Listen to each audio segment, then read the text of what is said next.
It all started with a snap decision. Midnight in Brooklyn always had its rhythm.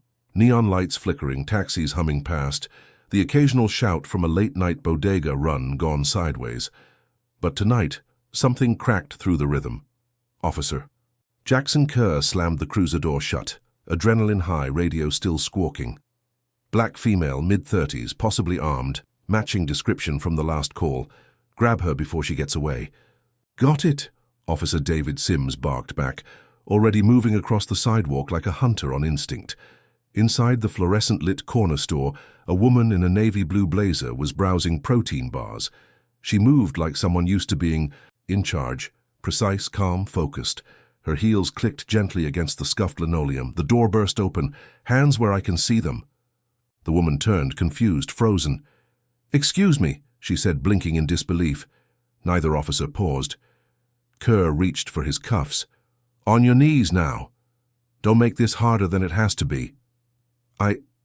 I don't understand." Sims. I didn't wait for an explanation. He yanked her arms back, twisting one a little too far. She winced, gasping in pain. The cashier shouted something incoherent.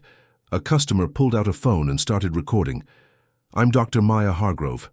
The woman choked out. "I'm the chief medical director at Save It," Kerr muttered, pressing her face against the counter. "We know who you are." But they didn't. Maya's handbag tumbled to the ground, her hospital ID badge sliding out, face up. The camera caught it all, the force, the confusion. The raw disbelief etched into Maya's face. She wasn't a suspect. She wasn't even remotely close to the description, and she definitely wasn't carrying a weapon. 10 minutes later, the mistake would be undeniable. 30 minutes later, the video would hit Twitter. By morning, the world would know. 2 NYPD officers had just brutalized one of the most respected black women in American medicine, and this time they picked the wrong woman. Because Maya Hargrove wasn't going to stay silent. Not again. Hit subscribe and leave a comment with where you're watching from. This story might just spark a new beginning. What's one thing that always pushes you forward, even when things get tough? Long before she wore tailored suits and commanded surgical floors, Maya Elise Hargrove was just a kid in Baltimore with second-hand shoes and a dream stitched together from her mother's bedtime mantras. "The world won't hand you anything, baby," her mother used to say, voice like gospel in a small kitchen. "But you got a mind, and that's power. Never forget it." Maya didn't. She was 12 the first time she saw a man die. Not in a hospital, but on a cracked sidewalk outside a liquor store 2 blocks from home. Gunshot wound. No one called 911. Maya stood frozen, clutching her science fair project as blood pooled around his shirt. The only adult who ran to help was her mother, nurse's hands full of fear but steady. That night, Maya made a promise. She was going to become a doctor, not for the money, not for the prestige, for the fight. By 28, she was a trauma surgeon. By 35, she was the youngest black woman appointed chief medical director at Langford Memorial Hospital, a massive teaching hospital in New York. Newspapers called her a rising star in medicine. Colleagues called her intimidating. Her staff, they called her Dr. H, but Maya, she called herself tired of being one of the only black women in every boardroom. Tired of explaining her credentials to people who didn't believe she belonged there. Tired of how small microaggressions could feel like paper cuts on her soul. Her apartment in the Upper West Side was pristine but lonely. She had no kids, never had time. A long-term relationship had ended 2 years earlier when her then-partner, Marcus, accused her of being married to the job. She didn't argue. He was right. The only person she truly stayed connected to was her younger sister, Janelle, a kindergarten teacher in Atlanta who FaceTimed her every Sunday without fail. Janelle was the firecracker. Bright colors, big earrings, louder laugh. But she kept Maya grounded. Then there was Anthony Green. They'd met at Howard University, both scholarship kids with chips on their shoulders and too much ambition to quit. Maya went into medicine. Anthony chose law. Their friendship survived. Distance, time, and one awkward almost kiss in junior year. He was the one she called after the arrest. It had taken her 3 hours to stop shaking, and even then, her voice still cracked. "They didn't even ask who I was, Aunt. They just saw a black woman and assumed I was a threat. Anthony didn't speak for a long time. Then he said, "Send me everything, video, report, names if you've got 'em. We're not letting this go." It was a promise he wouldn't break, because this wasn't just about Maya anymore. This was about every black professional who'd been profiled, dismissed, or degraded because of skin before skill. It was about the system that said protect and serve, but had always made exceptions for people who looked like them. The morning after the incident, Maya sat at her kitchen island, staring at the bruises on her wrists. Her blazer was torn, her hospital badge had cracked, but her voice, still intact. She opened her laptop and started writing. Not just a complaint, not just a letter to the mayor, a statement, a declaration, an opening salvo in a war she never wanted, but wasn't afraid to fight, because she had nothing left to prove, only something to protect: her dignity, her name, and the next black girl who dared to dream as big as she once did. Officer Jackson Kerr knew how to keep a clean record. 15 years on the force, 2 commendations, and just enough charm to dodge serious scrutiny. He was the kind of cop who smiled for the paper when a kid got rescued, but turned cold the second the cameras were off. His partner, David Sims, was newer, 5 years in, built like a linebacker and quiet enough to stay in the background. But silence doesn't mean innocence. Sims had picked up on Kerr's cues fast: when to push, when to stay quiet, when to twist a little harder than necessary. They weren't rookies. They knew exactly how far to go without drawing too much heat.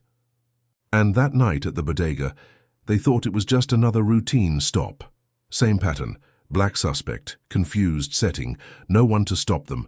Only this time they were wrong. The woman they'd cuffed like a criminal wasn't some nameless face from a blurred security cam. She was Maya Hargrove, and Maya Hargrove had power. But as the video of the arrest went viral, neither Kerr nor Sims showed much concern. "Media'll forget by next week," Kerr told one of his buddies over coffee at the precinct. "You know how this goes. They'll toss her an apology and that'll be it." He wasn't nervous because he knew the system. The department had protocols for high-profile misidentifications. The union would step in. Lawyers would smooth it over. He'd done worse and walked. But back at Langford Memorial, Maya's colleagues weren't smoothing anything over. Dr. Irene Cho, head of neurology, saw the video and stormed into the hospital boardroom. "Are we seriously not issuing a statement? She's our medical director," she shouted. Behind closed doors, some board members whispered concerns about optics and letting the legal process play out. But they underestimated Maya. She didn't just want an apology, she wanted accountability.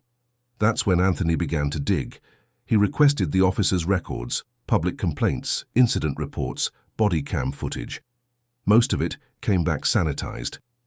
But one buried file, flagged from an anonymous source, told a different story. In 2018, Kerr had been investigated for excessive force against a 19-year-old black man during a traffic stop in Queens. The case had quietly disappeared. No charges, no discipline, no paper trail. Until now, another report from 2020 showed Sims involved in a stop-and-frisk incident where a woman was searched without cause. That one? Closed for insufficient evidence. Anthony wasn't surprised. This isn't their first time. Just the first time someone's been powerful enough to fight back. He sent a formal notice to the NYPD's Internal Affairs Office. He sent another to the mayor's office, and a third to every major news outlet in New York. The headlines came fast. Chief Medical Director wrongfully arrested by NYPD, racial. Bias alleged. Langford Hospital doctor detained without cause. Civil rights attorney takes case. The city was buzzing, but the department was silent. Inside the precinct, Kerr paced. "They're blowing this out of proportion," he muttered. But Sims wasn't so sure. He'd seen the woman's face. She hadn't screamed or cursed. She'd just looked betrayed. He didn't sleep much that night. Across the city, Maya didn't sleep either. She stared at the ceiling, the weight of public pressure suddenly real. It wasn't just about her now. It was about what would happen if she let this go, if she didn't fight back. What message would that send? In her heart, she knew this wasn't a misstep. It was a pattern, and she was done letting it slide. It started, say with a tweet, a grainy video 37 seconds long, shaky hands, fluorescent lights, a woman's voice trying to explain, two officers not listening, a badge clattering on the floor. Then, her name. This woman they slammed to the ground, that's Dr. Maya Hargrove, Chief Medical Director at Langford Memorial. They thought she was shoplifting. All she did was buy a protein bar. 30 minutes later, the tweet hit 10,000 retweets. By the end of the day, it passed 2 million views. Justice for Dr. Hargrove. Jada not another name. Wrong woman right fight Instagram. Reels, TikTok edits, podcast breakdowns, everyone had an angle. News anchors replayed the arrest on loop, the way Maya's voice cracked when she said her name, the complete indifference on the officers' faces. Late-night hosts called it the arrest that could bring a city to its knees. Outside the bodega, people left candles and notes. "We see you, Dr. H." This is how they treat our best? They picked the wrong black woman. Langford Memorial's PR team was in full panic mode. The hospital's board, silent just a day before, now issued a carefully worded statement. "We stand in support of Dr. Maya Hargrove and will continue to assess the situation as more facts emerge." Maya didn't need their PR spin. She needed truth. She sat on her living room couch, scrolling through comments and messages. "You inspire me. I've been through this too, but no one believed me. Thank you for not staying silent." Her inbox overflowed. Some were hateful, racists crawling out of their digital holes, calling her a liar, an opportunist. But most were with her. Black doctors, nurses, mothers, students, even a few cops. Still, the flood of attention was exhausting. She wasn't built for fame. She was built for fight. When CNN called requesting an exclusive interview, Maya declined. Instead, she posted a short video on her Instagram. Her hair tied back, no makeup, wearing a black t-shirt that said "Do no harm" across the chest, no script, just truth. "I wasn't shoplifting. I wasn't armed. I wasn't aggressive.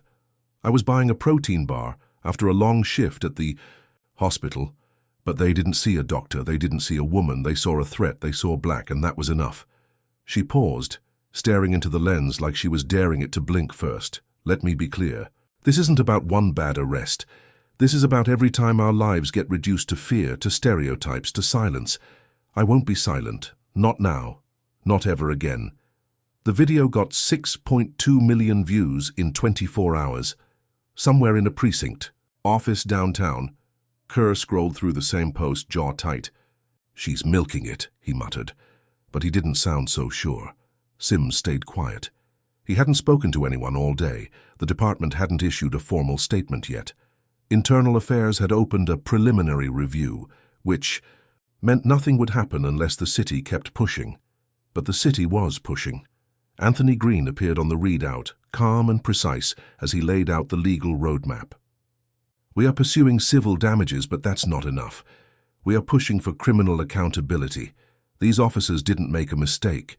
They made a choice." He paused. "And this time, they're going to be the ones answering questions in court." That night, Maya sat on her balcony, wrapped in a throw blanket, a glass of wine untouched at her side. Janelle called, as she always did. "You okay, sis?" "No," Maya said, "but I'm not broken either." They sat in silence, long enough, for the city sounds to slip through the phone. Sirens, honks, life. "I wish Mama could see you now," Janelle whispered. Maya closed her eyes. She always said the world would try to knock us down. "I just never thought I'd be on the front page because of it. But you're still standing." "Barely, still counts." Maya smiled through a tear she didn't bother to wipe away. Tomorrow, she'd meet with Anthony again. They'd talk about lawsuits, press conferences, and strategy. But tonight she was just a woman holding on to her peace. For now. Because the fight was just beginning. The hospital's executive board met on the 12th floor, behind frosted glass and an air of corporate detachment. The same room where Maya had once been celebrated with champagne and speeches when she became chief medical director, now held a different kind of tension. She sat at the head of the table, her usual seat, but today it felt more like the defendant's chair. Dr. Hargrove, began Lawrence Donnelly, Langford's COO, adjusting his tie like it was strangling him. We want to reiterate our support for you personally, but there's growing concern about the optics of your legal situation. Optics, Maya repeated, her voice flat. A junior board member across from her nodded awkwardly. The press is using your title in every article. Some donors are asking questions. It's creating noise around the hospital's image. And how would you like me to respond? Maya asked calmly. Quietly accept being assaulted? Stay off social media so it doesn't inconvenience the hospital? Donnelly leaned forward, folding his hands. We just think a lower profile might be in everyone's best interest until things settle down. There it was, the unspoken truth, in a room full of professionals who praised diversity in marketing campaigns, but trembled when it became inconvenient. Maya could feel her pulse in her jaw. If you're asking me to choose between justice and comfort, she said, you already know my answer. No one met her eyes. When the meeting ended, she walked out without a word. Back in her office, she stared at her reflection in the glass. Same woman, same suit, same title. But everything felt different now. She wasn't just leading a hospital anymore. She was leading a movement, and whether she liked it or not, she couldn't unstep into that spotlight. Her assistant knocked gently. You okay, Dr. H? Maya nodded, but her smile didn't reach her eyes. Just fine. After hours, she met with Anthony in a quiet downtown cafe. No cameras, no press. Just two old friends in a new kind of war. They're putting pressure on me to step back, she said, stirring her coffee. They want quiet. They want this to blow over. Anthony didn't blink. That's exactly why we can't back off. You're a threat now, Maya. Not because of what happened, but because you're not playing your part. She looked at him, tired. I never wanted this. I'm not an activist, I'm a doctor. You're both now, he said. And they're terrified of that. He slid a folder across the table. Inside, redacted emails from NYPD Internal Affairs, records showing the department had received multiple complaints about Kerr and Sims, but closed them quietly. No action taken, no paper. Trail, you've become their liability, Anthony said. So now they'll try to discredit you. Rumors, character digs, whatever they can find. Maya leaned back in her chair, absorbing the weight of it. They're going to try and ruin me. They'll try, he nodded. But we're not going to let them. Back at her apartment, Maya opened her laptop and reread an anonymous email she'd received earlier that day. You should be grateful you weren't shot. Shut up while you still have a job. No name, no signature. Just venom. She didn't forward it. She didn't respond. She saved it. She'd never been a victim. Not even now. But for the first time since the arrest, she felt it. That cold isolation that happens when you stop being respectable and start being dangerous. She thought her status would shield her. Her education, her title, her decades of service. But now she understood. None of it mattered. Not when you were black. Not when you were female. Not when you stood in front of a system built to protect everyone but you. And yet, there was still fire in her.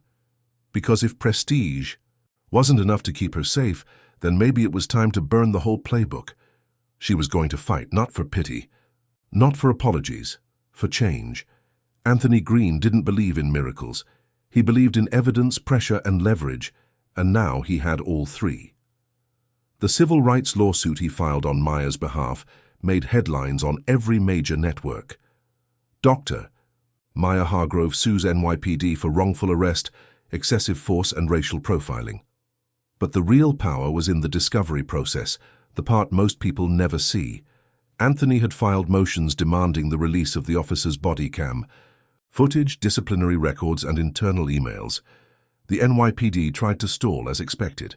But the pressure from the press and from public protests growing outside City Hall every weekend made delay harder. And then it happened. A leak. Late one night, Anthony got a Dropbox link in an encrypted email. No signature, just a subject line. You didn't get this from me. Inside the folder was body cam footage, unedited, raw. He watched it alone twice. The timestamp confirmed it. Maya had said her name, her title, and shown her badge within the first 15 seconds. But the officers had ignored her. Kerr even muttered, Nice try before forcing her face first into the counter. Anthony didn't flinch. He forwarded it to Maya with a single sentence. It's worse than we thought, but now we have proof. The next morning, Maya sat in silence as the footage played on Anthony's office monitor. She watched her own arrest through a lens she hadn't seen before. Her voice, clear, calm, firm, juxtaposed against the aggression in Kerr's tone. The dismissiveness in Sims's silence. Her stomach twisted. But there was no panic now, just clarity. "This needs to go public," she said. Anthony nodded. "We'll time it right." But the city was already turning. The Civilian Complaint Review Board opened a formal investigation. Langford Memorial's board, once hesitant, now scrambled to issue a second, stronger statement. And in private, several officers began contacting Anthony's office anonymously.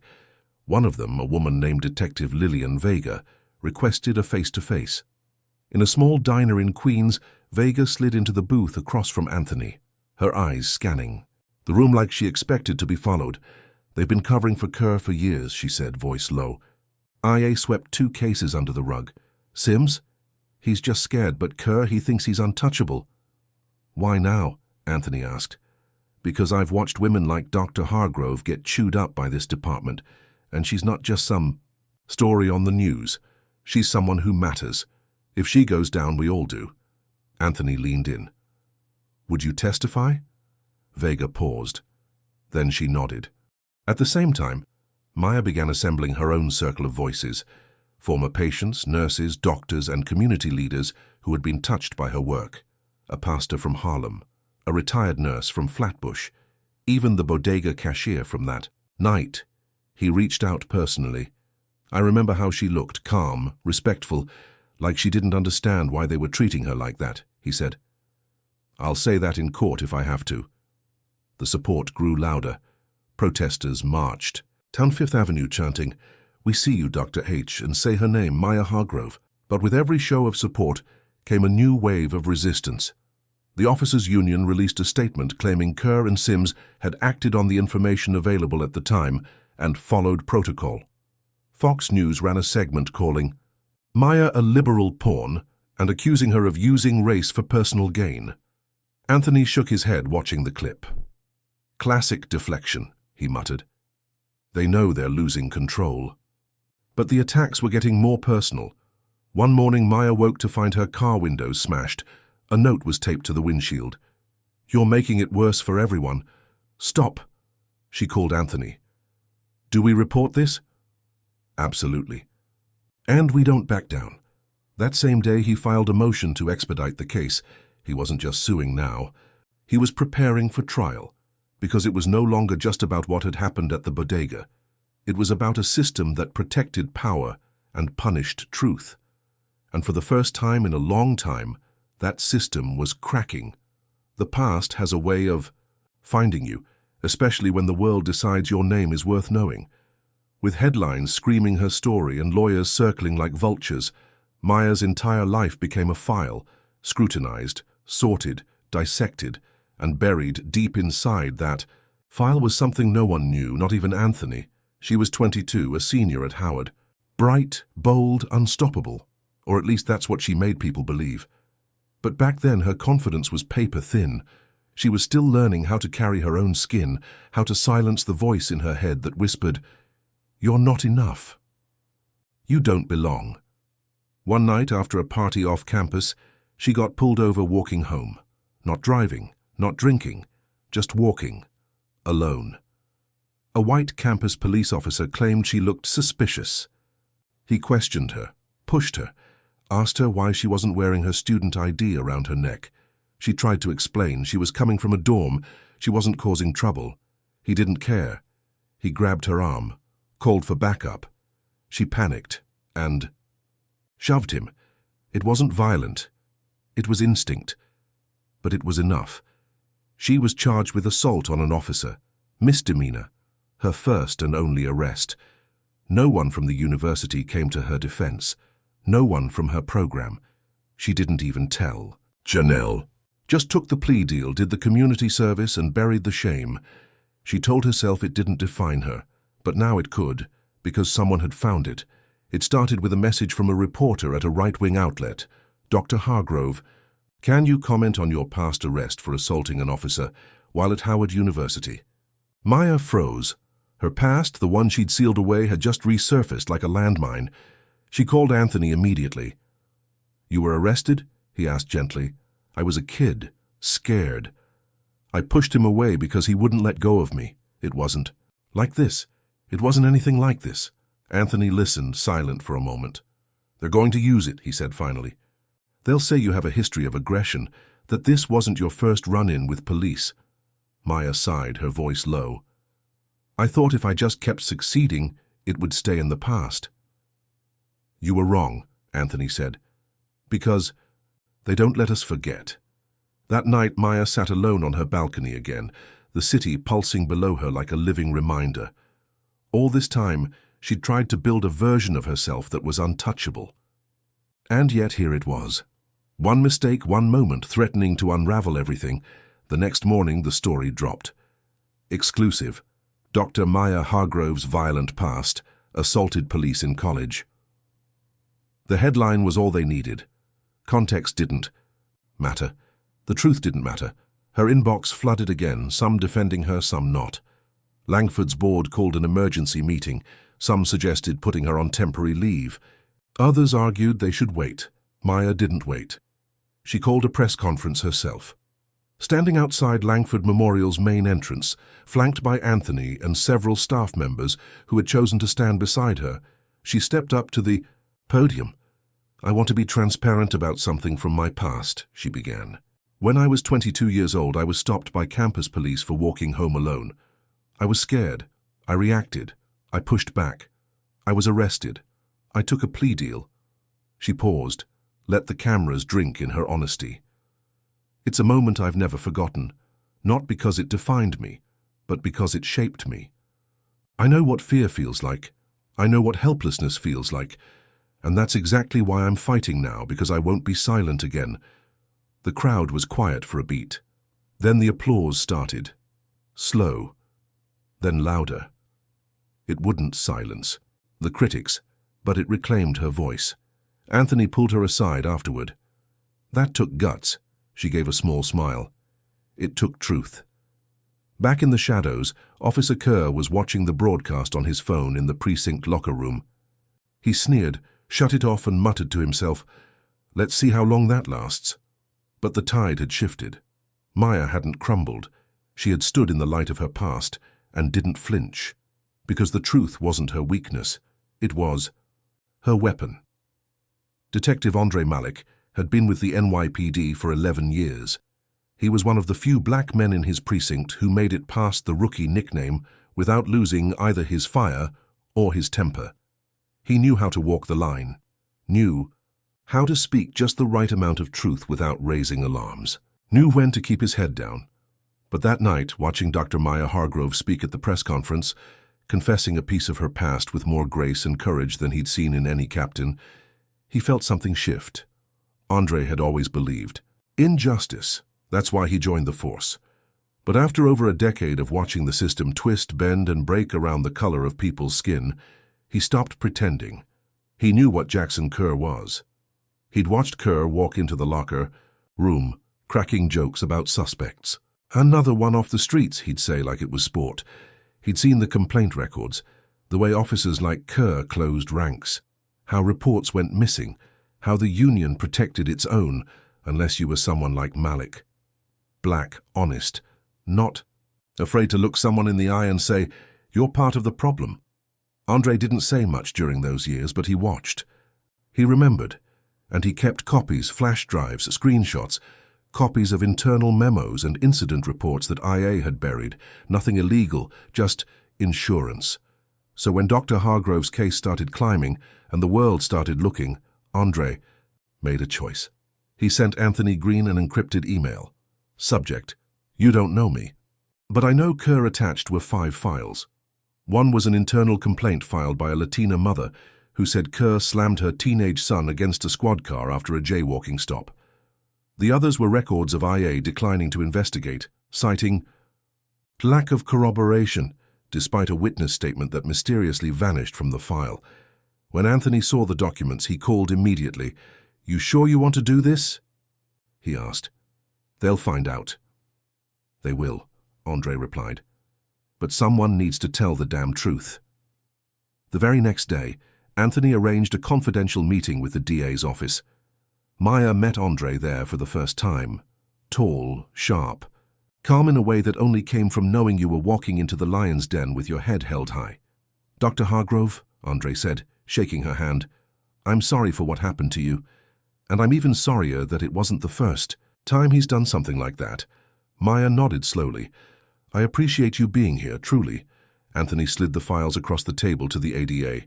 "You wanted more proof? Now you've got it." By the time the meeting ended, the ADA agreed to open a formal investigation into Officer Kerr and Officer Sims, not just for Maya's arrest, but for a pattern of misconduct spanning years. The moment hit the news less than 48 hours later. Officer. At center of Dr. Hargrove case under investigation for prior excessive force claims, Kerr didn't take it well. In the precinct, he threw his phone against the wall. "They're trying to hang me," he barked at his commanding officer. His CO raised a brow. "If you did what they're saying, maybe you already hung yourself." Sims, meanwhile, was silent, withdrawn. He hadn't said a word to anyone in 2 days, and when Kerr tried to pump him up, "We're not going down for this. They're gonna drop it, they always do." Sims didn't respond, because somewhere deep down even he was starting to realize this time felt different.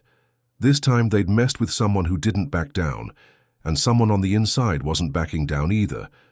Courtrooms aren't built for healing, they're built for war.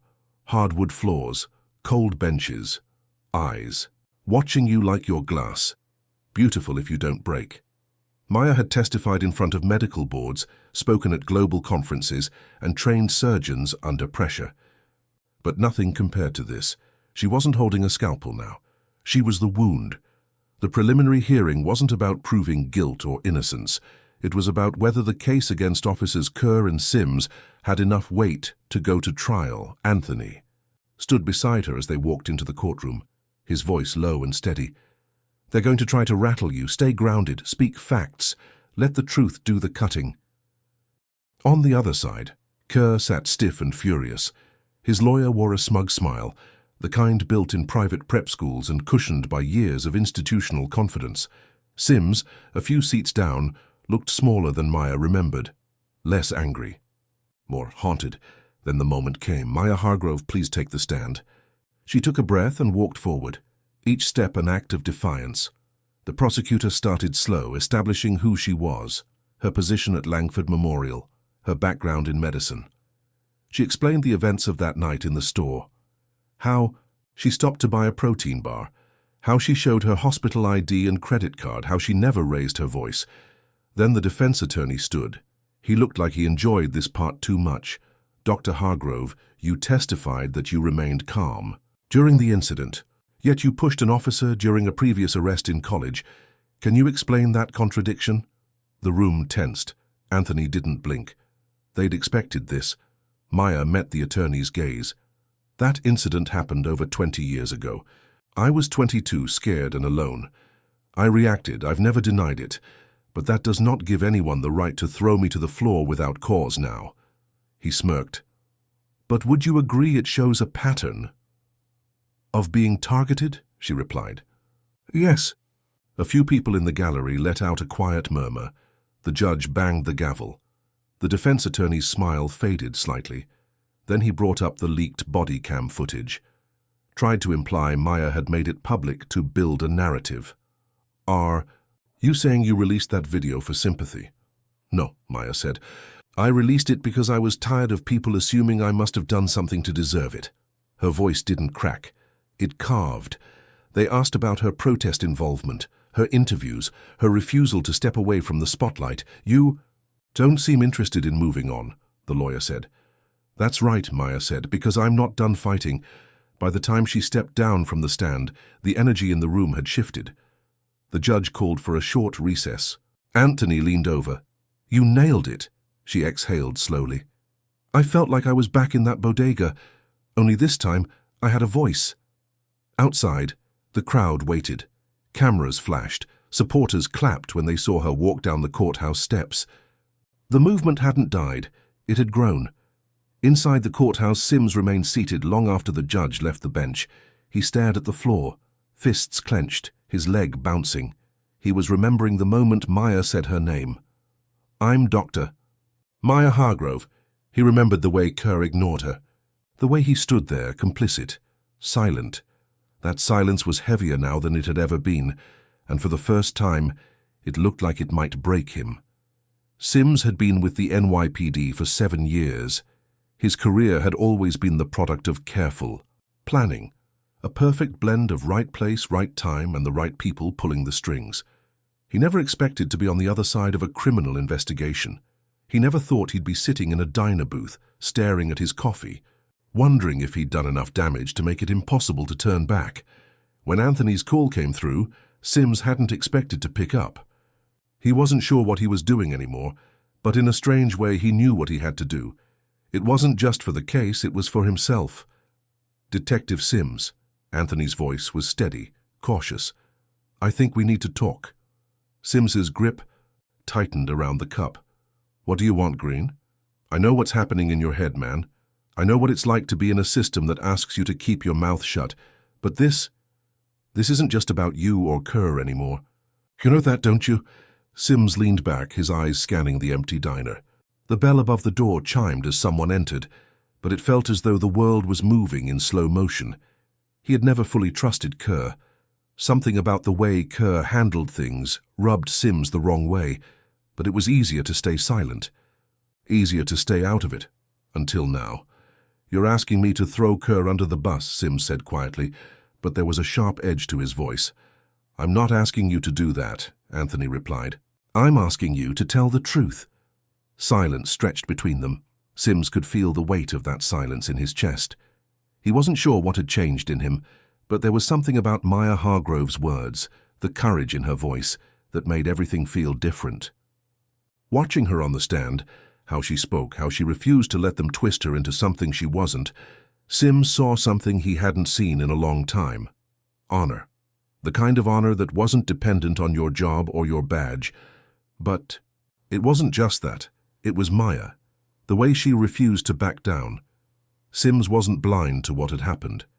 He knew he was complicit. The fact that he hadn't spoken up sooner was eating at him, gnawing at his conscience. How many times had he let Kerr's actions slide? How many times had he seen something and stayed quiet? "You want the truth?" Sims said, his voice breaking slightly. "You're right, I didn't step up, but I can't keep pretending it's all okay. I've seen the paperwork, I've seen the cover-ups. Kerr isn't just a bad cop, he's a dangerous one." Anthony's voice softened. "We don't need her hero, Sims. We need you to do the right thing for once." Sims's hand trembled slightly as he set the cup down. "I'm not a hero, Green, but I'll testify." It felt like the first honest breath he'd taken in a long time. The decision weighed on him for days, but each moment of hesitation was drowned out by a sense of relief. He could already feel the change starting. Sims wasn't ready to be a martyr, but he could finally see a way out of this, a way to do what was right for once. The next morning, Sims contacted Anthony and set up a private meeting with the DA's office. The prosecution team didn't need to be convinced. They had the documents, they had the testimony. What they needed now was Sims's account of the events that night in the bodega. Sims walked into the meeting like a man who had just stepped off a cliff, his heart hammering in his chest, the cold sweat on his palms, betraying the fear inside. But he knew what was at stake. He couldn't live in the shadow of his own guilt anymore. "I was there," Sims said, the words tumbling out. "I didn't stop Kerr. I should have. I should have said something. But I didn't. I can't keep covering for him." The DA listened closely, her expression neutral, but inside she knew Sims's testimony would change the entire case. The officer was admitting guilt, and for the first time in a long time, Sims wasn't just a part of the problem. He was starting to become part of the solution. That afternoon, Anthony briefed Maya on what Sims had said. They sat in his office, the news hanging in the air like a promise. "He's in," Anthony said.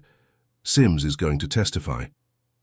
Maya sat back in her chair, her eyes scanning the room as if processing the weight of it all. Then she exhaled slowly, a small relieved smile appearing on her face. "It's not over yet," she said, "but it's a start."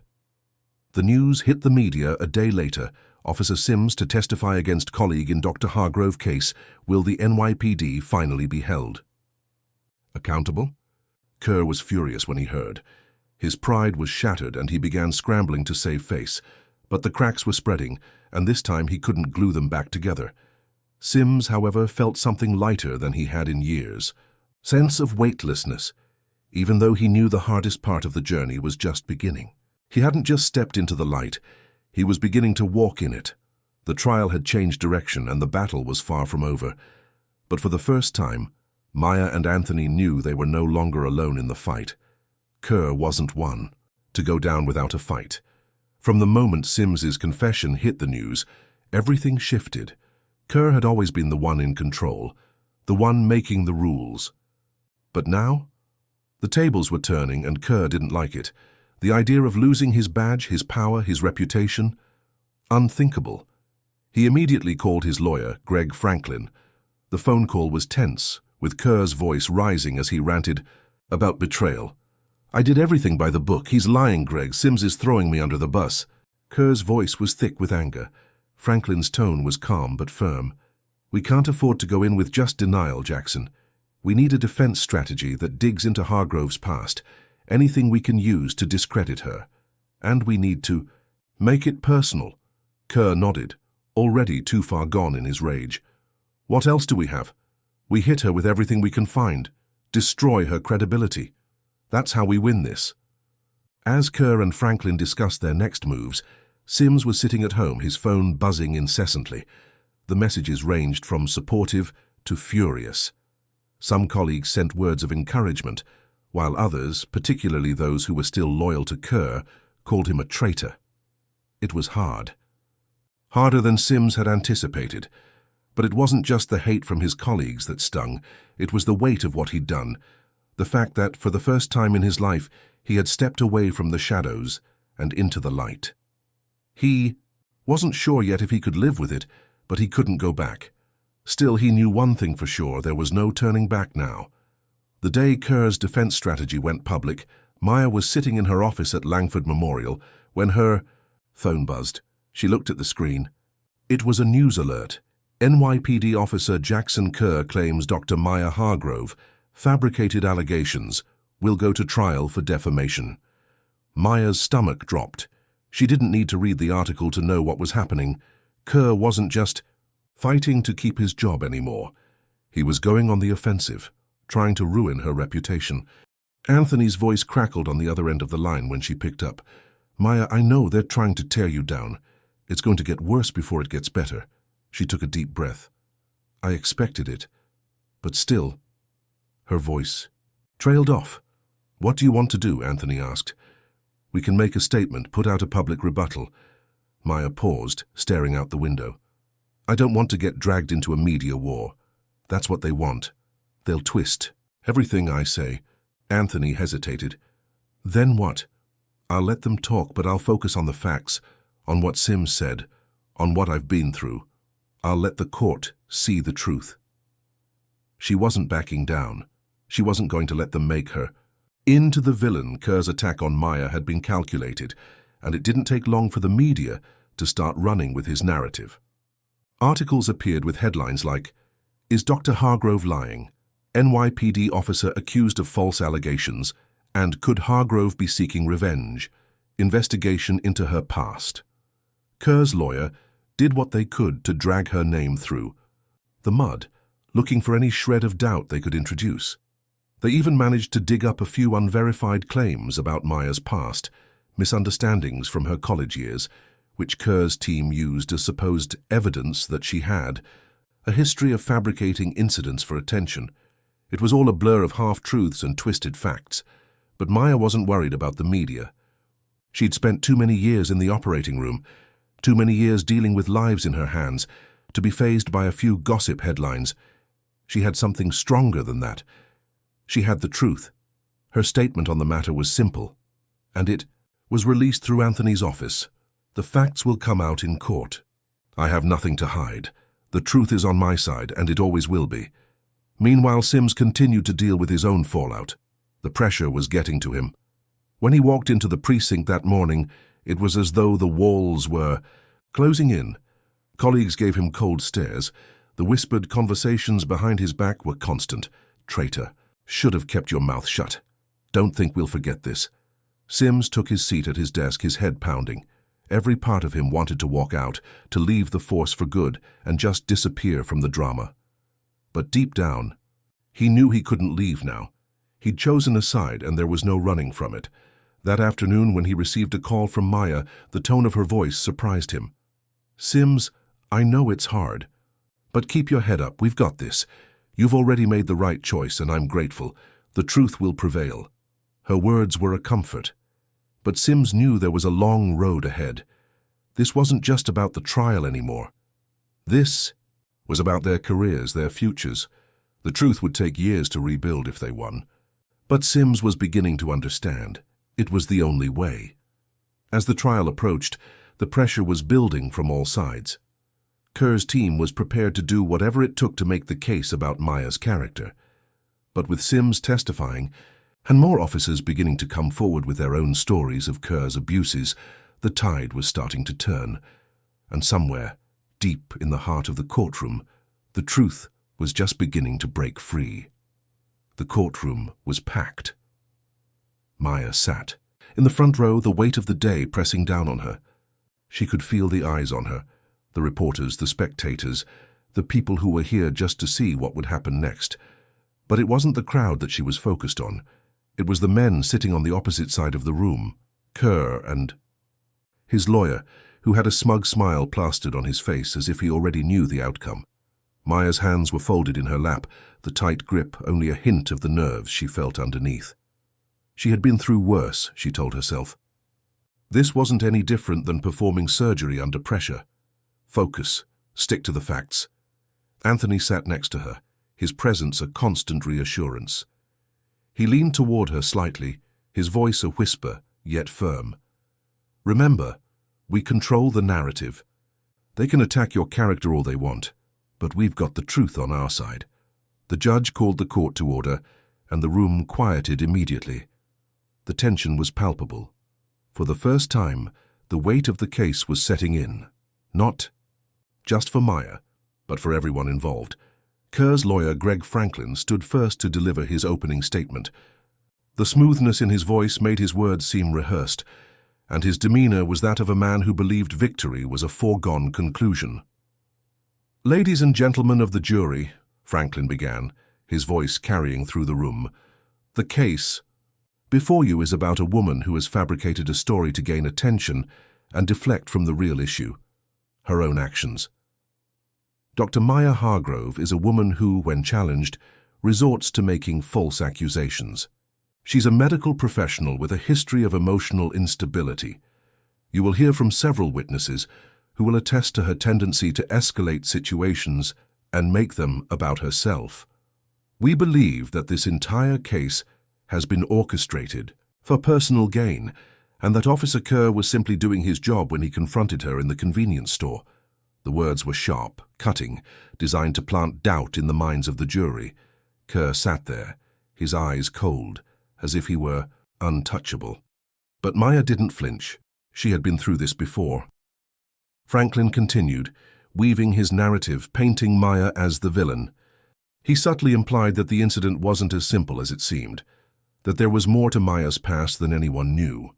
We will show that Dr. Hargrove had every reason to fabricate this story, and we will prove that she is the one at fault. Here. Maya didn't look away. She had been preparing for this moment for months. She had her truth, and she would not let them twist it. Now it was her team's turn. Anthony rose to his feet, his posture confident. He didn't need to say much at first. He simply let the silence stretch before speaking. When he did, his voice was calm but carried the weight of every word. Ladies and gentlemen of the jury, Anthony began, the case you are about to hear is not about a woman trying to gain attention. It is about a woman who had her dignity and safety violated. Dr. Maya Hargrove was simply trying to purchase a protein bar when two NYPD officers decided to take matters into their own hands. What happened to her was not an isolated incident. It is part of a larger systemic issue that we see time and time again in this country. He paused, letting the words sink in. This is not about a woman trying to make herself a victim. This is about a woman fighting to take back her own narrative. You will hear from witnesses who will confirm the events as Dr. Hargrove described them. You will see the evidence, the body cam footage, the hospital records, and the testimony of people who know her character. Maya glanced at the jury. Anthony's words were measured, but every sentence struck with the kind of precision that was hard to ignore. This wasn't about politics. This was about what had happened to her, about how she was treated. We will also hear from Officer Sims, Anthony continued. He will testify about his involvement in the incident and the truth of what happened. That night, Officer Sims made the decision to come forward, and we believe his testimony will shed light on what really occurred. The tension in the room shifted. Sims's testimony was crucial. His decision to step forward was the catalyst that had turned this case into something much bigger than just an accusation. It was a battle for truth, for justice, and for the first time, Kerr and his team were on the defensive. As Anthony concluded his opening statement, he looked toward Maya. She nodded at him, her expression steely, resolute. She wasn't done, not by a long shot. The court adjourned for the morning session, and the first witness was called to the stand. It wasn't Sims, not yet. Instead, it was an eyewitness, an employee from the bodega who had seen the altercation from behind the counter. His testimony was brief but impactful. I saw the two officers yelling at the lady, he said, his voice shaky. She didn't do nothing wrong. She was just standing there talking to the cashier. Then they grabbed her and she started screaming for help. It looked like they were just looking for a reason to mess with her. Maya's breath caught in her throat. This was the first confirmation, the first piece of evidence outside of her own words, that someone had seen the same thing, that she wasn't imagining it. The defense tried to discredit the witness, calling into question his memory and his position in the store, but the damage had been done. The seed of doubt had been planted in Kerr's defense. Next came the body cam footage. The room fell into a heavy silence as the video played. Everyone knew what they were about to see. The footage showed Maya calmly presenting her ID, then being shoved to the ground by Kerr. Her voice, her fear, her struggle, everything was clear. There was no denying it. There was nowhere to hide. Kerr's face, his cold stare, was visible on the video. He wasn't just doing his job. He was abusing his power. Maya's hand trembled as she watched the footage, but there was no shame in her eyes, only the truth. When the video ended, the courtroom was still. It was a quiet kind of tension, the kind that comes just before a storm, but Maya could feel it. The scales were tipping. The jury had seen what they needed to see. That evening, as Maya and Anthony walked out of the courthouse, the press swarmed them. Cameras flashed and reporters shouted questions, but Maya kept her eyes forward. This was only the beginning. The fight wasn't over. It had only just begun. The courtroom was quieter than it had been all week. The buzz from the earlier testimonies had died down, replaced by a heavy anticipation. The defense had already tried to discredit Maya's character, but they hadn't expected the witness that was about to take the stand. It was time for Sims to face the music. Maya sat at the front of the room, her fingers tight around the edges of her chair. Her mind raced, but her exterior was calm. This was the moment she'd been waiting for, the moment where everything would change. Sims had already risked everything by coming forward, but now his truth would either confirm their case or shatter it entirely. Anthony was sitting beside her, his usual calm demeanor now filled with a quiet intensity. His hand was resting lightly on the table, fingers tapping gently in rhythm with his thoughts. "Are you ready for this?" he whispered to her. Maya nodded, her gaze fixed on the witness stand. Sims was already sitting there, his posture stiff, his face a mixture of resolve and uncertainty. This was the first time Maya had seen him up close since the altercation, and despite everything, she felt a twinge of sympathy for him. He was no longer just a badge-wearing officer. He was a man who had taken a leap, a man who had chosen to speak out despite the consequences. The prosecution stood first. Anthony's voice echoed as he addressed Sims. "Officer Sims, thank you for being here today. I know this has been difficult, but we all appreciate your courage. Please, could you tell us what happened on the night of the incident?" Sims took a deep breath, then began speaking in a low, steady voice. "That night I was partnered with Officer Kerr. We were conducting a routine patrol when we entered the convenience store. I wasn't expecting anything out of the ordinary. But when we walked in, I saw Dr. Hargrove. She was in the aisle just buying a snack or something. There was nothing unusual about her presence, and she wasn't causing any problems." He paused for a moment, gathering his thoughts. The room was completely silent, every eye trained on him. "I noticed Officer Kerr was speaking to her, but it didn't look like a normal interaction. He was getting louder, angrier. I didn't know why, but I could tell it wasn't going well." Maya held her breath. This was it, the confirmation that Kerr had been the aggressor. Sims continued. "I stepped forward to intervene, but by the time I reached them, Dr. Hargrove was already being pushed to the ground. She was clearly frightened. I didn't know what was going on, but I knew that something was wrong. I told Kerr to stop, but he didn't listen. He just kept yelling. I tried to help her get up, but by that point everything was escalating too fast." Sims's words were calm, but they cut through the air like a blade. The defense team had been hoping to discredit him, but there was nothing in his statement that suggested anything but the truth. Sims wasn't just giving a dry recount of the events. He was exposing the ugly reality of what had happened that night. Maya felt her chest tighten. She had always known what happened to her, but hearing Sims confirm it, hearing him take responsibility for his role in standing by, had a weight to it that words couldn't describe. Anthony stepped forward, pressing gently. "Officer Sims, can you tell the jury why you didn't stop Kerr sooner?" Sims's eyes flickered with pain. He swallowed before speaking again. "At first, I wasn't sure what was happening. Kerr and we've been partners for a long time. I trusted him, but when he didn't stop, I knew something was wrong. I couldn't just let it continue, but by the time I realized how bad it was, I was too late. I should have stepped in sooner." There was no bravado in his voice, no deflection, just raw honesty. Defense team leapt into action, immediately objecting, trying to undermine Sims's credibility. But the damage had been done. Sims wasn't a man who had been blindly following orders anymore. He was a man coming clean about his mistakes. Maya's heart raced as she watched him speak.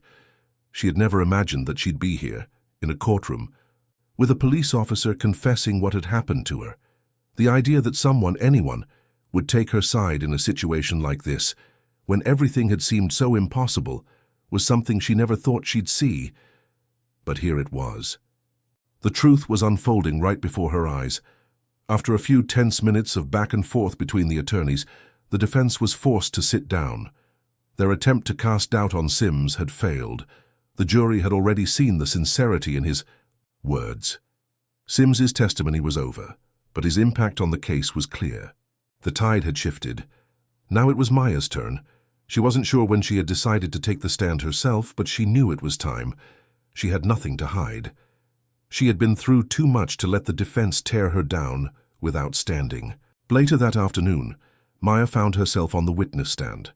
The room grew quieter, the air denser as she faced the jury, all eyes on her. Anthony gave her a reassuring smile before he stood to begin the questioning. "Dr. Hargrove, thank you for being here today. I know this hasn't been easy. Can you start by telling us about the events of the night in question?" Maya took a deep breath and began. She didn't rush, didn't allow herself to get swept up in the gravity of the moment. Instead, she spoke slowly with clarity, recounting the events of that night. She spoke of the tension in the store, the unexpected confrontation, the fear that gripped her as Kerr aggressively ordered her out of the store. She spoke of the moment he shoved her to the ground. And when the defense lawyer tried to interrupt and discredit her testimony, she stood firm. She wasn't going to let them twist her words. Not now, not ever. When she finished, she looked directly at the jury.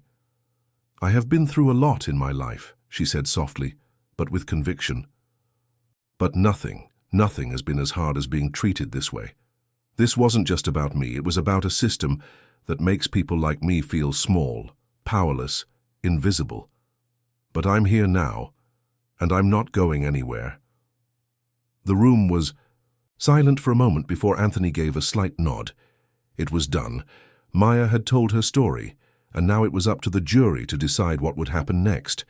The rest of the afternoon was filled with additional witnesses, more people who corroborated Maya's account, more testimony that bolstered the truth. Sims's words had given her the strength to carry on, and the court had begun to understand that this wasn't just a case of a woman's word against a cop's. It was the beginning of a reckoning. The courtroom buzzed with the kind of anxious energy that only came when the final pieces of a case were about to fall into place. The prosecution had laid its foundation. Maya had testified, Sims had spoken his truth, and the jury had heard the facts. Now it was time for the defense to make its move. Kerr sat there, stone-faced as always, his eyes hidden beneath his lawyer's words. His team had been struggling to find a foothold, but they were far from ready to admit defeat. The defense lawyer, Greg Franklin, was pacing. His suit was impeccably tailored, but the tension in his shoulders was evident. He had been confident at the start of this trial, but things weren't looking good for him now. The evidence was damning, and every move he made seemed more like an attempt to save face than to win the case. But he wasn't giving up yet. He still had tricks up his sleeve. Franklin stood up and adjusted his tie before he approached the jury. Box, his voice smooth and practiced. "Ladies and gentlemen of the jury, I ask you to consider the bigger picture here," he began. "We are not here to question the credibility of Dr. Maya Hargrove. No, this case isn't about her character or her profession. This case is about the actions of Officer Kerr, and more importantly, about what led to those actions. Because while you may hear all of these emotional testimonies and see the footage, there is something that none of you have considered. The context." He paused, letting the word context hang in the air like a question mark. On the night in question, Dr. Hargrove wasn't just a woman minding her business. No, she was involved in an altercation that escalated far beyond what was necessary. The officers did not approach her lightly. They were responding to a situation that was dangerous, and their actions, though unfortunate, were motivated by the safety of everyone involved. You will hear from several more witnesses, including Officer Kerr, who will tell you the truth about what happened that night. He moved to his desk and picked up a piece of paper, looking up at the jury with a forced, confident smile. The truth is, Dr. Hargrove did not simply comply. She resisted. She fought back. And that, ladies and gentlemen, is what led to the situation spiraling out of control. The room fell silent as Franklin's words settled. It was a classic defense tactic: make the victim seem like the aggressor. The jury was used to hearing, "So this?" It was an all too familiar play. Maya's stomach twisted, but she refused to show any sign of weakness. She'd already spoken her truth. She had already said what happened. No matter how hard they tried to twist it, she knew what she had experienced. And now she had to trust that the jury would see through the smoke and mirrors. Anthony rose to his feet, a calm yet firm presence in the room. "Your Honor," he began, "the defense has claimed that Dr. Hargrove resisted arrest, but the facts speak for themselves. Let's not forget that the footage is clear. The body cam footage speaks louder than any words in this courtroom. Dr. Hargrove was not resisting. She was reacting to a situation that was entirely out of her control, a situation that could have been avoided had Officer Kerr acted with restraint and professionalism." Franklin shot a glance at Anthony, but there was no smile. This time. He knew he was losing control of the narrative, but he wasn't done yet. He had one final card to play. "We will show," Franklin continued, "that Dr. Hargrove had a history of erratic behavior. She has been known to act impulsively, and we will prove that she has exaggerated the events in question to make herself into a victim." The air in the courtroom grew thick with tension. It was a low blow, a character attack that aimed to dismantle Maya's credibility. Anthony stepped forward again, his eyes locked on the jury. "Your Honor," he said firmly, "we have already established that Dr. Hargrove's behavior on the night in question was not erratic. It was measured. It was calm, despite being unlawfully attacked. We will show that the defense's attempt to discredit her with these baseless claims is nothing more than an attempt to deflect from the truth. Officer Kerr was the one who lost. Control, not Dr. Hargrove. The judge looked down at his notes, then nodded. Mr. Franklin, you have made your argument. Mr. Clark, please proceed. The defense was running out of time. They had no more witnesses to call, no more tricks to play. And Maya could feel it, the shift in the air. As the defense team sat down, the prosecution moved forward with their final argument. Ladies and gentlemen of the jury, Anthony began, his voice low and compelling. We've heard the defense's claims, but we must not forget the facts. We've seen the video. We've heard the testimony of Officer Sims. We've heard Dr. Hargrove's account, and we've seen the physical evidence. The truth is undeniable. This wasn't about a woman losing control. This was about an officer abusing his power. This was about systemic injustice that has been allowed to fester for far too long. Officer Kerr's actions were not just reckless, they were dangerous. And they were wrong. Maya's pulse quickened as she listened to Anthony's words. The end was near. It was no longer about the facts being twisted. It was about the truth being recognized. She had done everything she could to speak out, to stand up for herself. Now the jury would decide if they were ready to hear her. Anthony continued, building momentum. In the coming days, you will have the responsibility to weigh what you've heard here. You will be asked to decide whether the system that should protect us has failed, or whether it will stand accountable for its actions. We trust that you will make the right decision. The room was silent as he finished, the weight of his words hanging in the air. The judge called for a recess. The jury was instructed to deliberate. Maya felt a tightness in her chest as she stood up from the table. The hardest part was over. The story had been told, but the wait for the verdict was only beginning. That night, as Maya and Anthony walked out of the courthouse, the weight of the trial settled heavily between them. The press surrounded them, but neither of them spoke. They didn't need to. The case had been made. Now it was up to the jury. Maya's hands were still trembling slightly, but she wasn't afraid anymore. The truth had been told. She had done everything she could to fight for justice. Whatever the outcome, she had already won something far greater. The days following the closing arguments were filled with an unbearable weight. Maya could feel the tension in every part of her being, every inch of her skin. The waiting was the hardest part. It was as if the entire world had paused, holding its breath, waiting for the jury to return with their decision. The media circus outside the courthouse had only gotten worse.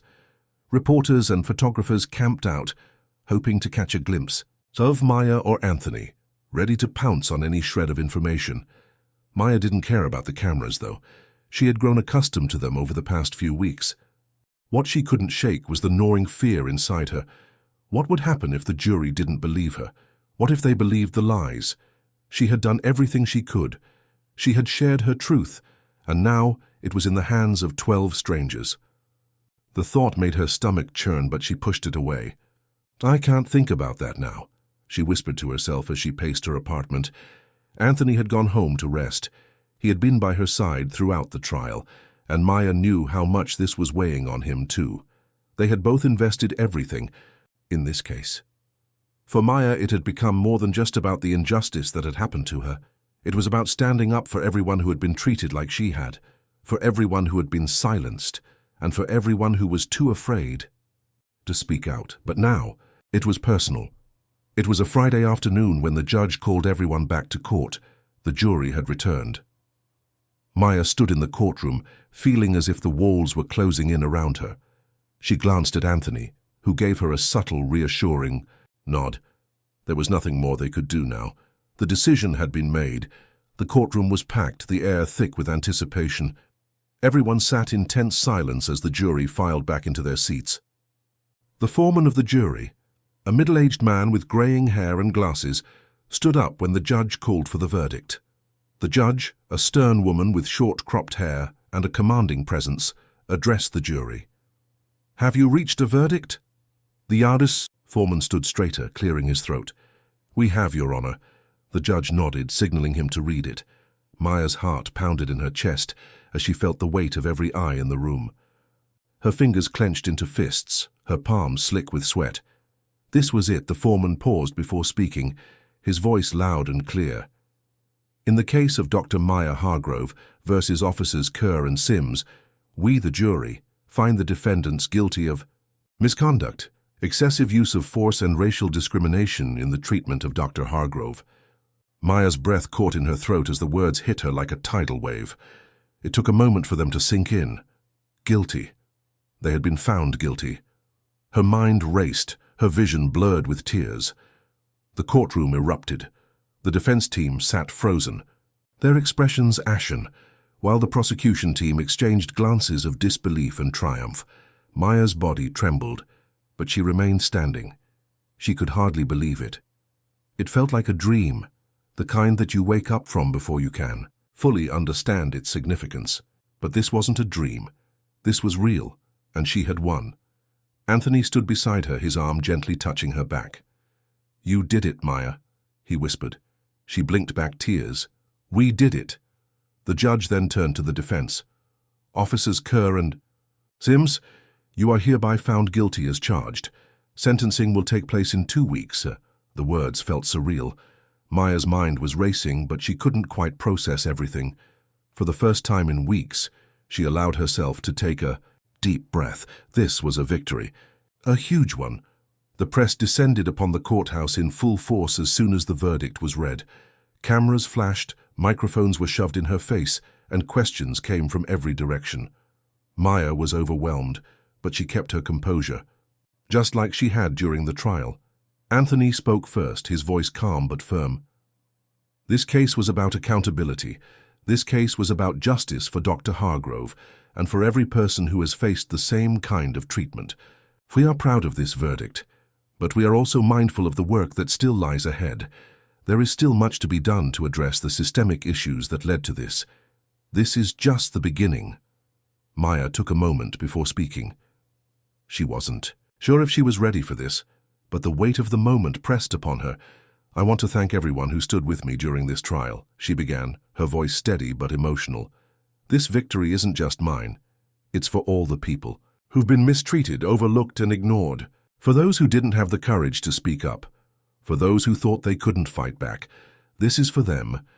And for anyone who's been told they didn't matter. I want them to know they do matter. I am here today because I chose to speak out. But I am only one person. I will not stop until we make real, lasting change." Her words echoed in the silence that followed. The crowd seemed to hold its breath, and for a brief moment Maya felt an overwhelming sense of peace. The truth had won. That evening, Maya sat alone in her apartment, reflecting on everything that had happened. The victory felt bittersweet. Yes, the officers had been held accountable, but the fight wasn't over. The case had drawn attention to the systemic issues within the police force, but there was still a long way to go. She thought of Sims, who had taken the stand and spoken out against his own colleagues. He was a hero in his own right, and Maya felt a strange sense of gratitude for his courage. But more than anything, she thought about the people whose voices had been silenced for far too long. This wasn't just her story, it was theirs, too. And Maya was ready to keep fighting, not just for herself, but for all those who were still waiting for justice. As Maya closed her eyes that night, she felt a sense of quiet relief. The world hadn't changed overnight, but it had taken a significant step forward, and for the first time in a long time, Maya allowed herself to believe in the power of change. She had fought for it, and now it was within reach. The days after the verdict were a whirlwind. Maya couldn't remember the last time she had gotten a full night's sleep. Her phone rang constantly, journalists demanding interviews, people from all walks of life sending messages of support and occasionally hatred. It was as if the world had turned its eyes to her, and she was the center of it all. She sat on her couch staring blankly at the pile of unopened letters and the dozens of text messages buzzing on her phone. Some were congratulatory, others were less kind. There were calls for her to run for public office, for her to lead a movement, to speak out on national platforms. The demands seemed endless. But all Maya could think about was the quiet moments, the ones where she didn't have to perform for anyone. She missed those, when she could just be herself, when she could breathe. Anthony had been a constant presence, helping her navigate the chaos that followed the trial. The media had been relentless. Her image was plastered everywhere, on TV, in newspapers, across social media. She had become a symbol of justice, and with that came a new kind of pressure. "Take a break, Maya," Anthony told her one evening, his voice filled with concern. He had come over to her apartment to check in on her after a particularly grueling day. "You can't keep pushing yourself like this. It's okay to take a moment for yourself." Maya met his gaze, her face tired but resolute. "I know, but I can't. Ignore what's happening right now. There are so many people out there who need to hear this story. We've won a battle, but the war is far from over. I can't let it go." Anthony sighed and leaned back in his chair. "I get it, I do, but there's a balance, Maya. You can't fight for everyone if you're running on empty." Maya didn't answer right away. Instead, she looked out of the window, her thoughts drifting. She knew Anthony was right, but she also knew that she couldn't stop, not yet. Not when there was still so much work to be done. The phone rang again, and this time it was a private number. Maya hesitated, then answered. "Maya Hargrove," she said, her voice steady. "Maya, this is Sarah Collins from the National Press Association. We'd like to interview you for an exclusive feature on your case and the larger conversation about police accountability. We think your story could inspire real change. Would you be open to that?"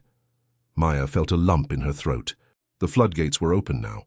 The world was paying attention, and there was no turning back. "I'll do it," Maya said, her voice calm despite the whirlwind inside her. "But I need it to be on my terms."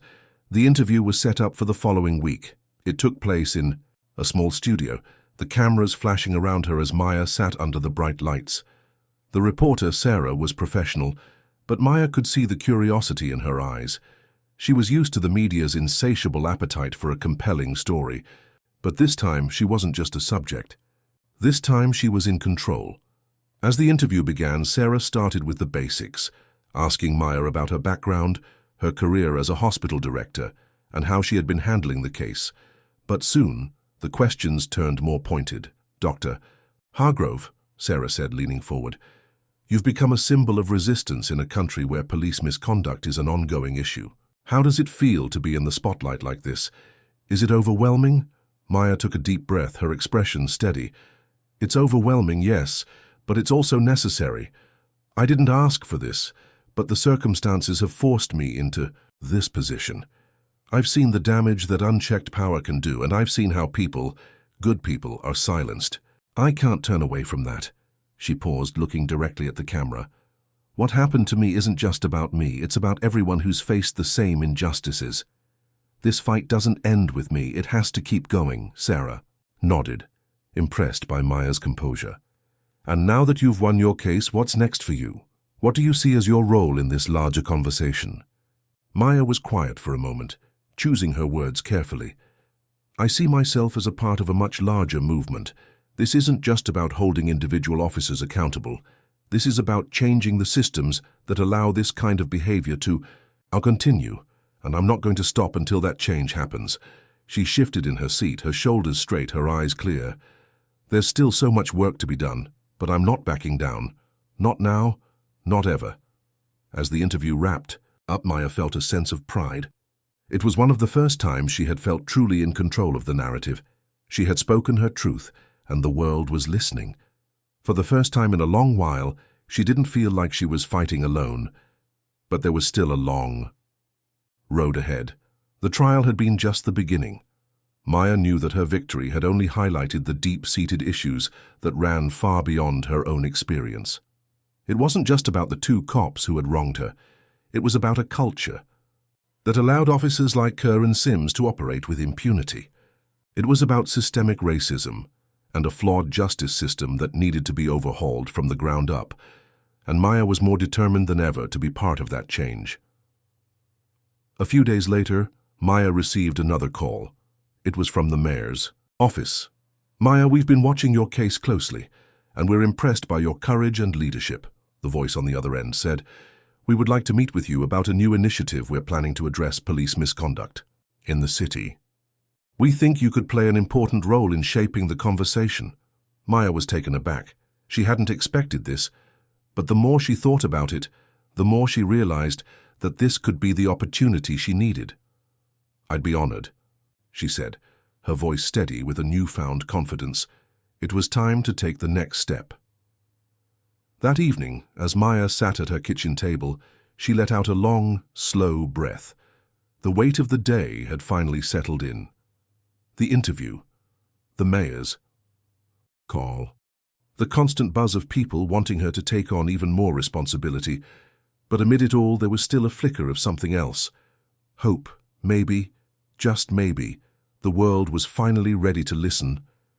And Maya was more than ready to lead the charge. Maya had always been a woman of action. She had risen through the ranks of the medical world by tackling challenges head-on, with precision, discipline, and a clear sense of purpose.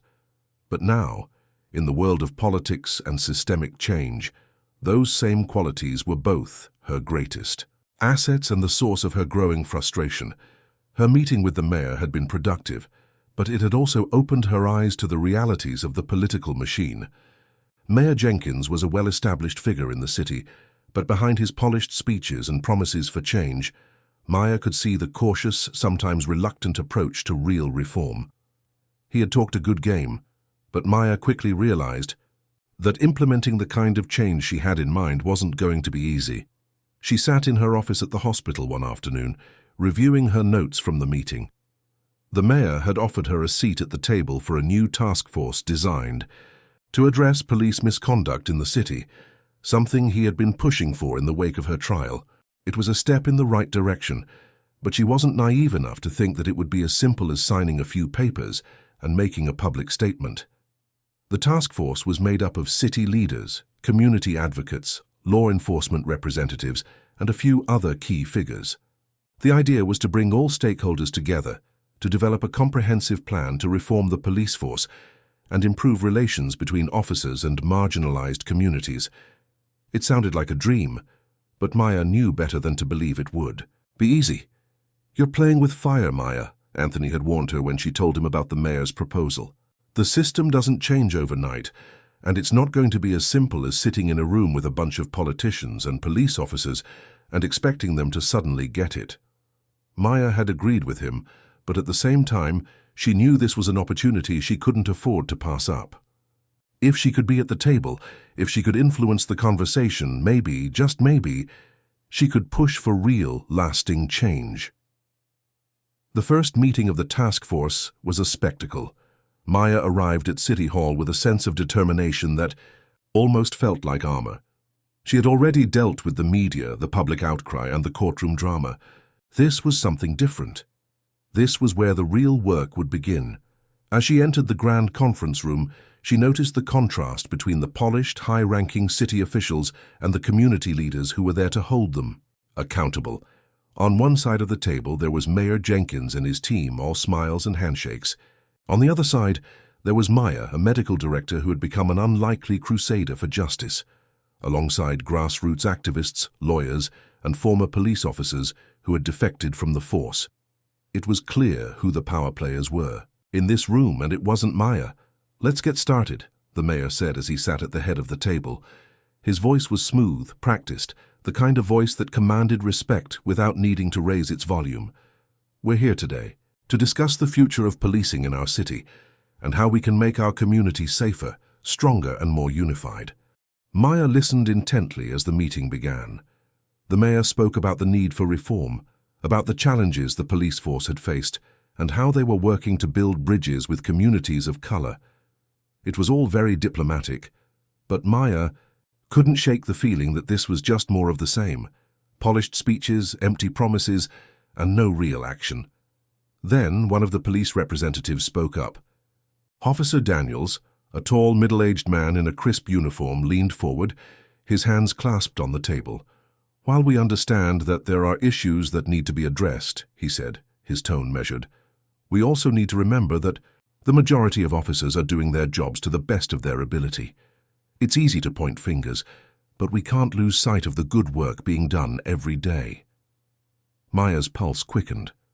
She had heard this line before, the idea that only a few bad apples were to blame, while the rest of the police force was filled with dedicated professionals. She had heard it during her trial too from defense attorneys who had tried to minimize the actions of Kerr and Sims.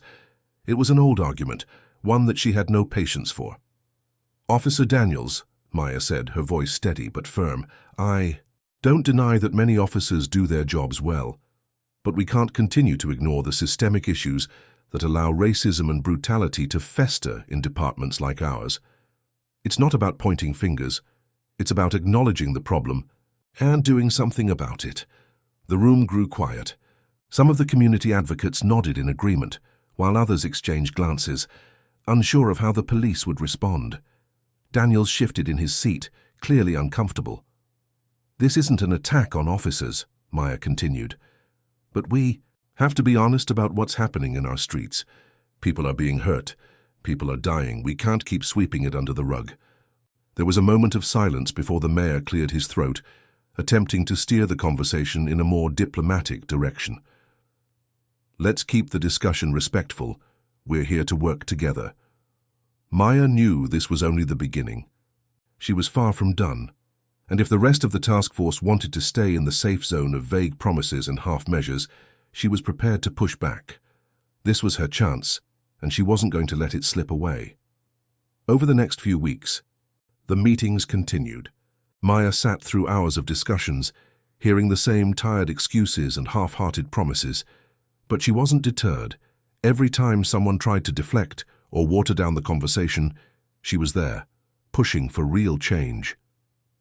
But as she tried to stay focused on the goal, the political landscape was becoming more complicated. The mayor's office was being pressured from all sides, and not everyone was happy with Maya's growing influence. She began to hear whispers of opposition, particularly from some of the more powerful figures within the city council. One evening, after another heated meeting, Maya sat down with Anthony to process everything. "I'm getting tired of fighting this battle alone," she admitted. "I keep pushing, but it feels like I'm just banging my head against a wall." Anthony leaned forward, his expression serious. "You're not alone, Maya, but you need to be ready. This isn't going to be easy. You're challenging an entire system." Maya nodded, the weight of his words settling in. She had always known it would be difficult, but the reality was beginning to hit harder than ever. "I know," she said, her voice firm, "but I'm not stopping. Not now." As Maya walked through the halls of City Hall after the meeting, she knew that the real work was just beginning. This task force was just the beginning of a long and difficult journey. But she had already come this far. She had faced the storm and emerged victorious once before. She wasn't about to back down now. The fight for justice was far from over, and Maya was ready to lead it every step of the way. The weeks that followed felt like a constant battle. Maya had never anticipated how deep the political currents ran in the city's efforts to enact real police reform. Each task force meeting seemed to devolve further into bureaucratic gridlock, with more people worried about their own power than about the real work that needed to be done. The mayor, once so eager to partner with Maya, had become more distant. His promises of change were losing their weight, replaced by vague assurances that reform takes time. The tension in the room was palpable, as law enforcement representatives repeatedly pushed back on any suggestion that they were part of the problem. Maya could feel the walls closing in on her. Despite her best efforts to push for accountability and real reform, the task force seemed more intent on maintaining the status quo, the same faces, the same power dynamics, the same excuses. Every meeting felt like a slap in the face. The cracks in the facade began to show when Councilwoman Linda Rivers, a fierce advocate for community policing, approached her after one of the meetings. "Maya, you're pushing hard and I get it," Linda said, her voice low so no one else would overhear. "But you need to understand, you're not going to change this system overnight. The mayor and the police department, they want to take their time. They want to drag this out." Maya shook her head, her frustration barely contained. "I didn't get into this for a slow burn. I'm not here to appease anyone. People are dying because of this system." "I know," Linda responded quietly. "But if you push too hard, too fast, you'll lose the very people who could help you." Maya paused, staring at the councilwoman, trying to process the weight of her words. "What do you mean by that?" Linda sighed, glancing around to ensure no one was listening. "I mean, you're becoming a target. A lot of people in this room aren't happy with the way things are going. The police don't want to be held accountable, and there are powerful figures in this city who don't want to rock the boat. If you push too hard, you're going to find yourself isolated. Maya's mind raced. So what, I should back off? Stay quiet and let them continue with their business as usual? Not back off, Linda said quickly, shaking her head. But tread carefully, build your alliances. If you don't, you'll find yourself alone in this fight. Maya felt the weight of Linda's warning. It wasn't just the police that were her opponents. It was the system itself. And that system wasn't going to bend easily. The next few days were a blur of tense meetings and covert political maneuvering. Maya found herself second-guessing every move she made, knowing that if she made one wrong step, it could cost her the support she'd worked so hard to gain. But there was no turning back now. Maya couldn't compromise on the vision she had for change, not when so many were relying on her to lead the charge. Then came the moment that pushed Maya to her breaking point. In the middle of a heated discussion about the future of the police, Department Officer Daniels stood up again, his posture stiff and defensive. "We've heard your concerns, Dr. Hargrove, but you need to understand the complexity of this issue," he said, his voice cold and dismissive. "It's easy to make blanket statements about police misconduct, but the reality is that most officers are simply trying to do their jobs." Maya's patience snapped. "No, Officer Daniels, the reality is that systemic racism exists in every corner of this department. People are suffering because of it, and no amount of sugarcoating will change that. You can't hide behind your badge and pretend everything's fine." The room fell silent. Even Mayor Jenkins, who had been silent up until that point, shifted uncomfortably in his seat. But Maya wasn't done. "If you can't accept that," she continued, her voice rising with a mix of anger and determination, "then we're never going to get anywhere." Officer Daniels's face turned red. "You're out of line, Dr. Hargrove." He spat, his tone sharp. "I'm not out of line," Maya shot back. "I'm trying to make sure that people aren't killed because of the color of their skin. If that makes me out of line, then so be it." With that, she stood up and stormed out of the meeting, her mind racing with a mix of adrenaline and fear. She knew this moment was significant. It was a turning point. But was it the right one? Later that evening, Maya met with Anthony at a small cafe in the city. She was exhausted, both mentally and emotionally, and her thoughts were scattered. "They're pushing back hard," she said, running a hand through her hair. "I thought they would at least pretend to care, but now I'm not sure where we go from here." Anthony took a deep breath and looked at her with concern. "You've been fighting this fight for a long time, Maya. You know what's at stake. But you also know that this system isn't going to change without a serious fight. You've got the truth on your side, but the truth doesn't always win right away." Maya sighed, her gaze distant. "I know. I just don't know how much longer I can keep doing this. It feels like I'm getting attacked from all sides." "It's a battle, Maya, and you're going to have to make some tough decisions along the way. But you can't back down now. You've come too far." The words hit her like a punch to the gut, but in the best possible way. Anthony was right. She had come too far. She had fought for justice, for the truth, and for those who had no voice. She couldn't back down now. The next morning, Maya woke up early, determined. She had a meeting scheduled with the mayor's office to discuss the next steps. There were whispers of the task force starting to lose momentum, of more and more city council members siding with the police union and its allies. Maya knew she had to act fast. She wasn't just going to sit back and let the momentum she had worked so hard to build slip away. As she prepared for the meeting, she felt the weight of everything, the pressure, the expectations, the sheer exhaustion. But there was also something else, an unwavering sense of purpose. She wasn't going to let the system swallow her, not this time. When Maya arrived at the mayor's office, she was ready. She would not be cowed by the politicking or the pushback. She would push forward, no matter the cost, because this fight was far from over. Maya sat at her desk, early one morning, papers strewn across the table in front of her. The sunlight filtered through the blinds, casting long shadows on the floor. She had been up all night, drafting new proposals, preparing for the upcoming task force meeting, and making sure that everything was aligned for the next phase of the fight. The clock on the wall ticked steadily, each second a reminder of how fast the political landscape was shifting. But it wasn't just the bureaucracy that weighed heavily on Maya. It was the growing realization that the task force was fracturing, and some of her closest allies were starting to show cracks. The first sign had come during a recent conversation with Councilwoman Linda Rivers. Linda had sounded distant on the phone, her usual support replaced by an air of caution. "I just want you to be careful, Maya," Linda had warned.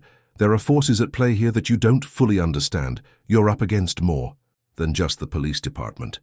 The mayor is under heavy pressure, and he's starting to listen to those who want to slow down the reform. They'll try to cut you out if they can."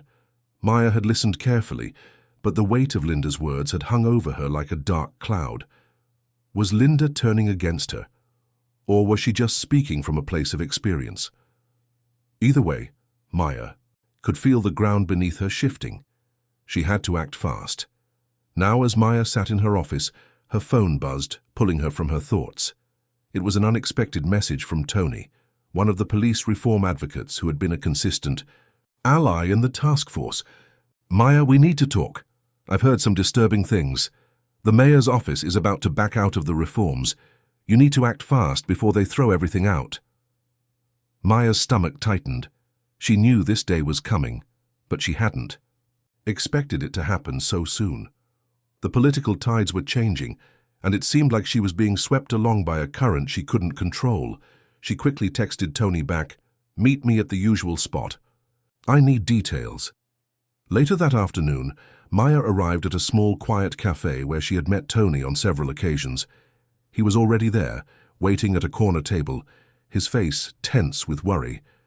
When he saw her, he immediately motioned for her to sit. "What's going on, Tony?" Maya asked, taking a seat across from him. "What's all this about the mayor backing out?" Tony leaned in, his voice barely above a whisper. "I'm not sure of all the details yet, but I've heard from a few sources that the mayor's office is considering scaling back the reforms, especially the Independent Review Board. They're under pressure from the police union and some of the city's biggest donors. They want to keep things as they are, just with a few tweaks to make." It looked like change. Maya felt her blood run cold. "You're telling me they're just going to let this all slide after everything we've been through?" "I'm afraid so," Tony said, his voice grim. "And it's not just the mayor. Some of your allies on the task force are starting to waver too. They're being promised political favors in exchange for backing off on the tougher reforms." Maya sat back, her mind racing. Betrayal. It was the only word she could think of. She had known it was always going to be an uphill battle, but she hadn't anticipated how many people would fold under pressure. "Who's involved?" Maya asked, trying to keep her voice steady. Tony hesitated for a moment. "I don't have all the names, but I know for sure that Councilman Davis is one of the key players. He's been meeting with the mayor's office regularly, and I've heard rumors about some backdoor deals." Maya felt a rush of anger surge through her. She had fought so hard to bring about real change, only to have it threatened by political scheming and dirty deals. But she couldn't afford to back down now, not when the stakes were so high. "I need to talk to Linda," Maya said, her voice firm. "She's been acting strange lately, and if she's playing both sides, I need to know." Tony nodded, his face etched with concern. "Be careful, Maya. I don't think she's the only one." Maya made her way to Linda's office the next morning, her mind heavy with the knowledge that she might be facing more than just a political battle. She was starting to wonder if some of her closest allies had already turned their backs on her. When Linda saw Maya standing in the doorway, she immediately motioned for her to come in, but there was no warmth in her greeting, no smile. Just a guarded look. "Linda," Maya said, sitting down, her voice cautious but direct. "I need to know what's going on. Tony told me the mayor's office is backing out of the reforms. Is that true?" Linda looked away for a moment, her fingers tapping nervously on her desk. "Maya, it's not that simple," she said, her voice low. "There's a lot at stake here. The mayor is under tremendous pressure. We can't just push through everything we want without considering the political fallout." "So you're saying you're going to abandon the reforms?" Maya asked, a mixture of disbelief and anger rising in her chest. "You're going to let the system win?" "No, that's not what I'm saying," Linda replied quickly, her eyes flickering with uncertainty. But you have to understand, this isn't just about police reform anymore. This is about keeping the city functioning. If we push too hard too fast, we risk losing everything. The mayor's office is considering other compromises, other ways to improve policing without alienating key stakeholders. Key stakeholders, Maya repeated, her voice sharp. You mean the police union and the people who don't want real change? Linda flinched at the accusation but didn't deny it. Instead, she sighed deeply. Maya, I don't want to lose everything we've worked for, but we can't do this alone. We need allies. Maya's heart sank as she realized the truth. Linda wasn't just wavering. She was already playing the political game, trying to balance both sides to maintain her power. You've already decided, haven't you? Maya said, her voice cold. You've chosen your side.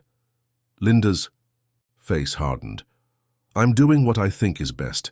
I'm trying to make sure we don't lose the little progress we've made. Maya stood up, the weight of the betrayal hitting her like a physical blow. She had never expected Linda to fold like this, not after everything they had been through. But now she saw the reality of the political machine. It chewed people up and spit them out.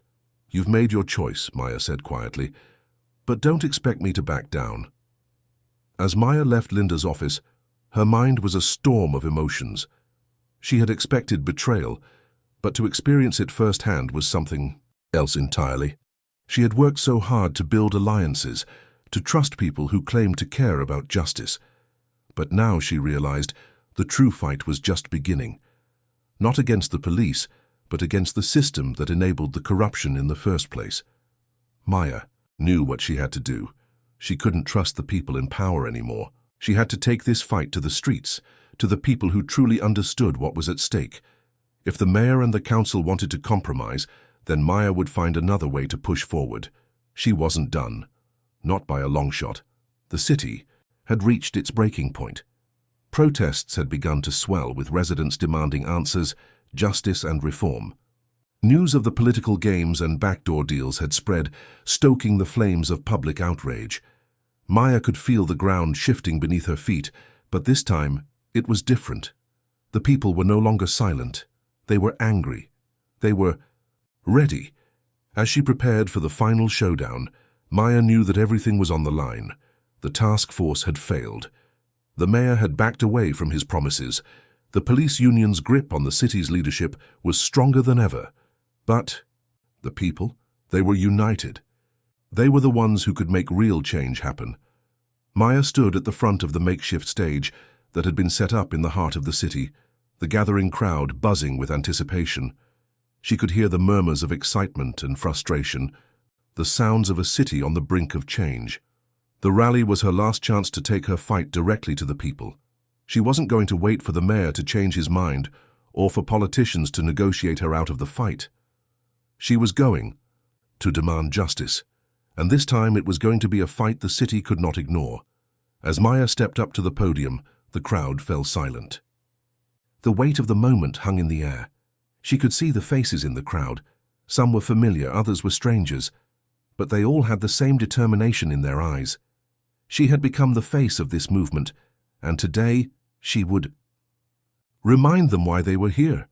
Maya, Maya, Maya, the crowd chanted, their voices rising in a unified roar. She raised her hand for silence, and slowly the chanting faded into hushed anticipation. Maya took a deep breath and began. This isn't just about one woman, Maya said, her voice steady but filled with a fierce conviction. This isn't just about me or what happened to me at that convenience store.